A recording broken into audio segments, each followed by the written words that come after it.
Budget का हमारा पिछला बजट भी आपने देखा, इस बार का बजट भी शानदार बजट रहा है। प्रायोजक हैं cancer healer centre, a new beginning. और हमारा भजन लाल जी की सरकार की एक विशेषता रही है कि बजट के बाद उसकी क्रियान्विति पर बहुत ही महत्वपूर्ण तरीके से प्रयास किए जा रहे हैं। अब बजट पेश होने के तुरंत बाद सारे मंत्री हों, चाहे वो प्रभारी सचिव हों, सबको अपने प्रभार वाले जिलों में भेज करके और उसकी क्रियान्विति का सुनिश्चित करने का जो तरीका भजन लाल जी का है वो निश्चित रूप से बहुत ही सराहनीय है। और उनका यही प्रयास होता है कि हमने जो बजट में कहा है, जो घोषणाएं की, वो खोटी नहीं होना चाहिए और धरातल पर उतरना चाहिए। इसलिए उसकी नियमित रूप से समीक्षा करने का काम मुख्यमंत्री जी के निर्देशन पर अपने अपने जिलों में सभी प्रभारी मंत्री सचिव करते हैं। और उसका निश्चित रूप से एक असर भी हुआ है कि पिछली बजट की भी सारी घोषणाएं लगभग जमीन पर उतरने का काम, उनकी टेक्निकल सेक्शन हो, फाइनेंशियल सेक्शन हो, या फिर उनके टेंडर प्रक्रिया से लेकर के और उनके शिलान्यास होने तक की नियमित रूप से समीक्षा करके, और सरकार का ये मंशा है कि हमारा बजट धरातल पर उतर करके और निश्चित रूप से उसकी क्रियान्विति सुनिश्चित हो। सर, सीजन को देखते हुए बिजली के क्षेत्र में काफी दिक्कत है, उसको लेकर क्या?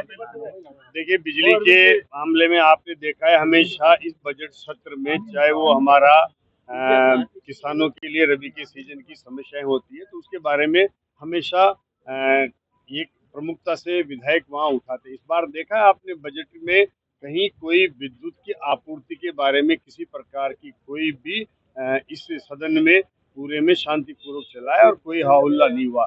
ये पहली बार मैं देख रहा हूँ कि इतनी बजट पर होने के बाद भी कहीं कोई ऐसी तरह की कोई समस्या नहीं आ रही है।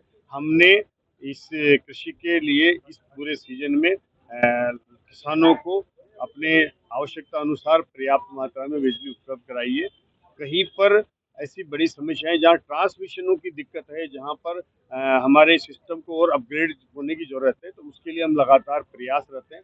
हमारे पश्चिमी राजस्थान में यहाँ सोलर की अधिक उत्पादकता है और उसके लिए उसकी वजह से जो हमें समस्या होती है उसके लिए भी हम कैपेसिटर लगा करके, कैपेसिटर बैंक बना करके, और यहाँ पर जो वोल्टेज की कम की समस्या रहती है उसके लिए प्रयासरत हैं। उसके लिए हमने केंद्र से भी सहयोग मांगा है और डिस्कॉम अपने स्तर पर भी उसको उचित निर्णय करके और समाधान करेगा। आने वाली गर्मी के मामले में हम पूरा प्रयास कर रहे हैं कि पिछली गर्मी में जिस तरह से उपभोक्ताओं को समस्याएं हुई वो इस बार नहीं होने वाली है। ऐसा हमारी सरकार का और विभाग का प्रयास है कि इस बार गर्मी शांतिपूर्ण तरीके से किसानों को और हमारे उपभोक्ताओं को सर, पूर्व सरकार के समय में जो बिजली अघोषित कटौती होती थी, अब आपको लगता है उसमें सुधार हुआ है आपके पदभार ग्रहण करने के बाद? देखिए, आपने देखा है कि अभी कोई कहीं से बिजली की किसी प्रकार की कटौती, पूरे किसानों के इस डिमांड को हमने किस तरह से मीट आउट किया है, पूरा किया है शांतिपूर्ण तरीके से और किसानों को बिजली दी है।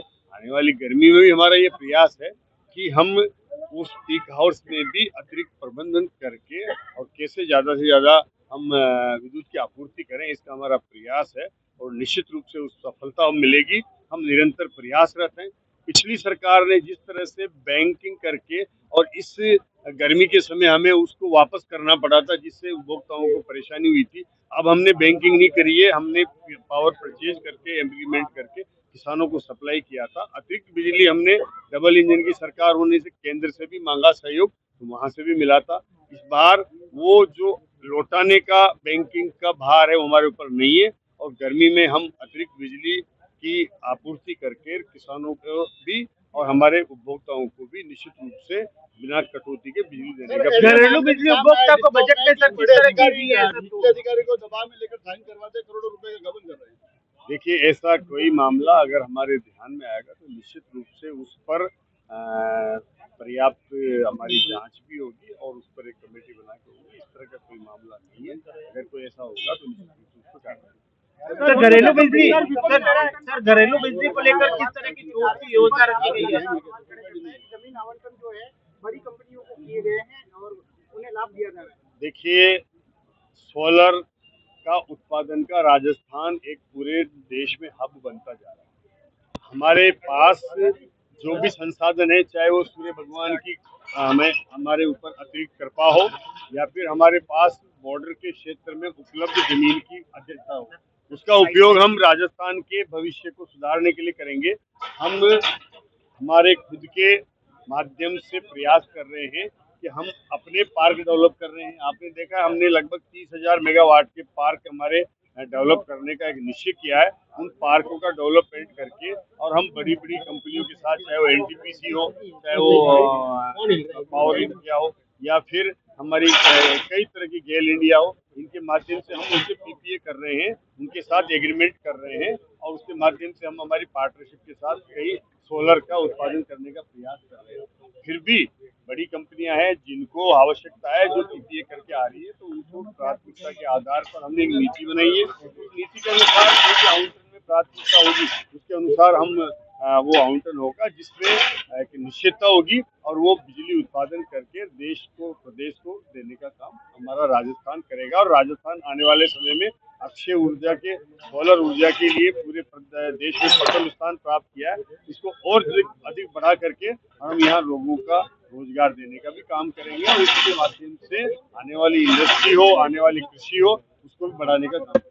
सर, घरेलू बिजली उपभोक्ता को कुछ यूनिट में छूट मिलने वाली है, कुछ राहत मिलने वाली है? घरेलू उपभोक्ताओं के लिए हमारे मुख्यमंत्री जी ने बजट में घोषणा के लिए, वित्त मंत्री जी ने घोषणा की है कि हम अभी जो 100 यूनिट निःशुल्क बिजली मुख्यमंत्री विद्युत बिजली योजना के माध्यम से दी जा रही है, उसको प्रधानमंत्री की पीएम सूर्य घर की योजना के साथ जोड़ करके और उसको हम प्राथमिकता से सोलर लगा करके और 150 यूनिट उसको हर महीने देने का काम हमारी सरकार करेगी, जिसके लिए हम योजना बना रहे हैं।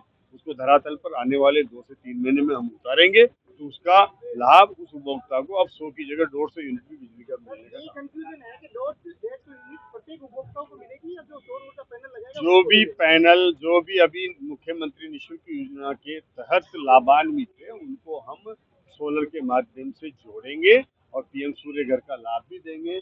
स्टेट भी उस योजना के साथ अपना प्रायोजक हैं cancer healer centre, a new beginning.